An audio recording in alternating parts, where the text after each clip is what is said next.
Hey there, quite a few people are asking about greasing diffs and greasing front diffs. I guess I've done quite a few now, and for mud riding, I'm a firm believer in greasing diffs now. I just hate milk diff fluid, and I think this grease is kind of the ticket. But anyways, I'm just going to show the zerks and how I did it, I guess to help people out. But I mean, easy place, fill cap, you can put one zerk right there. I put another zerk right here on top with a front diff. On the rear nose cone, I'll usually put one right there. I mean, this is a rear nose cone. I mean, you can see the difference. You can't put it on the front diff, obviously, because the actuator's there. I mean, that's a good place. But it's not the best place I could find on the front diff. Obviously, this is a Prowler rear diff. This is or front diff. This is the front diff out of my Prowler I just greased. They sit upside down, so I mean, see, here's the drain plug. And they'll sit like that, but since most people are more familiar with how they sit in a bike, I flip it back over so everybody's familiar.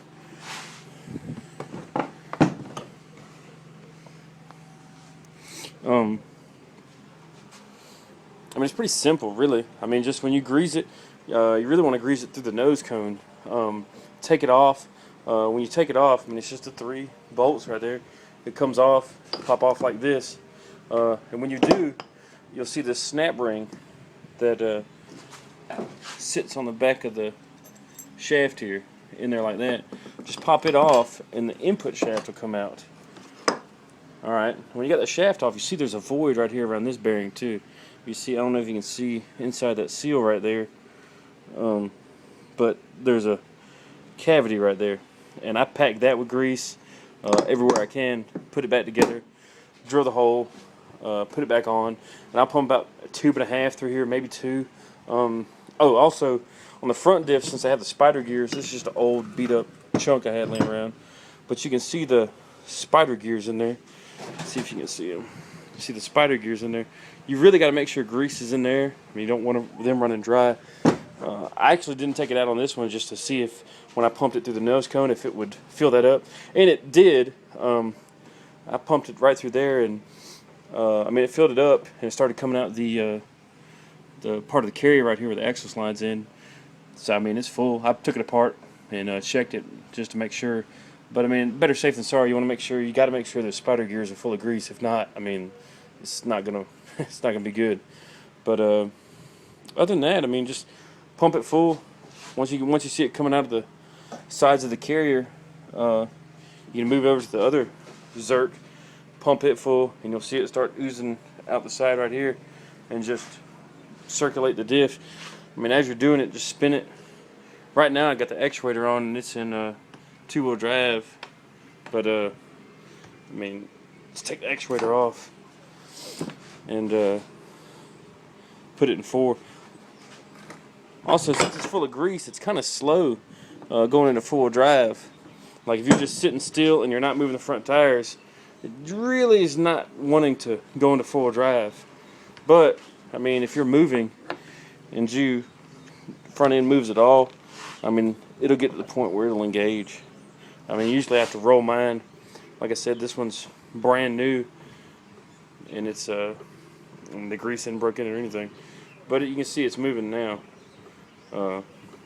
But just circulate it around as you're pumping it. I mean, pump a little while, spin it, pump a little while, spin it. You just want that grease to get circulated around as much as you can. That's another thing. When you're pumping the side cavity over here, or pumping the fuel plug, you want to make sure the side cavity gets full over here. So you want to kind of press grease up in there and just make sure it's full. I mean, you want it packed full, as full as you can get it. On the front diff here, it's probably not going to come out the vent tube. It's probably going to come out the side first. But I mean, if it's coming through the carrier, the cavity's pretty full. But I mean, just about 2.5 tubes is really what it holds. That's about average what I get into them. It's just that's the only downside of it is it's just the 4-wheel drive system's kind of slow, and I mean the diff lock. The diff lock doesn't seem as slow as a 4-wheel drive is. If you're not familiar with the 4-wheel drive system on an Arctic Cat, that's actually your 4-wheel drive pin. All the actuator does, when you put it into 2-wheel drive, it pushes this pin in. You see I'm pushing it now. and you'll be in two-wheel drive. As you can see, the cup's not moving, and I'm turning that. And when it goes into four-wheel drive, that pin just slides back out. That's all four-wheel drive is. There's a spring in there on the pin, and your actuator just lets go.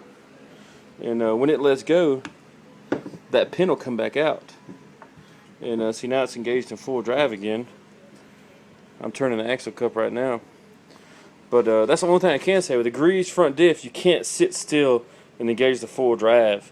I mean, you got to roll somewhat. If it don't roll, it's probably not going to engage. Maybe as the grease gets broke in, it'll change. But I know right now from my other bike, you gotta engage it or put it in full drive and roll for a little bit. But that's pretty much it. I mean, I like it. I'm tired of milked diffs, so I mean, I think this is the way to go for mud riding at least. I wouldn't recommend it if you plan on riding 90 miles an hour everywhere. But I don't know. I like it better than milk diffs.